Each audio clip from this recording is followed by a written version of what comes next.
இது நம்ம செய்தி சேனல். நான் உங்கள் ஜமால். தெலுங்கு பட உலகின் முன்னணி நட்சத்திர காதல் ஜோடியான விஜய் தேவரகொண்டா ராஷ்மிகா மந்தனா திருமணம் இன்று காலை ராஜஸ்தான் மாநிலம் உதய்பூரில் கோலாகலமாக நடந்தது.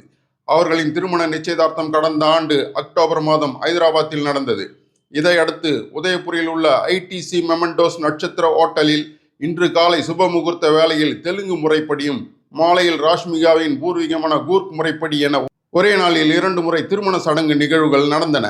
ரசிகர்கள் அவர்களை அன்புடன் அழைக்கும் விரோஷ் என்ற பெயரிலேயே, அதாவது த வெட்டிங் ஆஃப் விரோஷ் என தங்களது திருமணத்தை அதிகாரப்பூர்வமாக அறிவித்தனர். இந்த திருமண விழாவில் அவர்களது குடும்பத்தினர், நெருங்கிய உறவினர்கள் மற்றும் தெலுங்கு திரையுலகின் முக்கிய பிரமுகர்கள் கலந்து கொண்டு மணமக்களை வாழ்த்தி மகிழ்ந்தனர். மேலும் அவர்கள் சார்ந்த தெலுங்கு உட்பட தென்னிந்திய திரையுலக நண்பர்கள் மற்றும் அரசியல் கட்சி பிரமுகர்களுக்காக வரும் மார்ச் 4ஆம் தேதி ஹைதராபாத்தில் உள்ள தாஜ் கிருஷ்ணா நட்சத்திர ஓட்டலில் திருமண வரவேற்பு விழா நடக்க உள்ளது. அதில் இந்திய திரையுலகின் முன்னணி நடிகர், நடிகைகள், இயக்குனர் மற்றும் தயாரிப்பாளர்கள் என பலரும் கலந்து கொள்வார்கள். திருமணம் நடந்த உதய்பூர் ஓட்டல் முழுவதும் விஜய் தேவரகொண்டா ராஷ்மிகா மந்தனா கடந்த 8 ஆண்டுகளில் மறக்க முடியாத அழகிய தருணங்களில் எடுத்துக்கொண்ட பல புகைப்படங்கள், செல்பிக்கள் பேனர்களாக வைக்கப்பட்டு ஒரு அழகிய போட்டோ ஸ்டோரியாக அமைக்கப்பட்டிருந்தது குறிப்பிடத்தக்கது.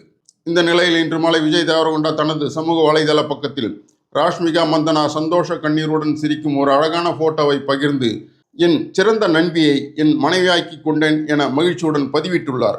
அவர்களது திருமண புகைப்படங்கள் தற்போது இணையதளத்தில் வைரலாகி வருகின்றன. அவர்களுக்கு நமது வாழ்த்துக்களையும் தெரிவித்துக் கொள்வோம். நன்றி, வணக்கம்.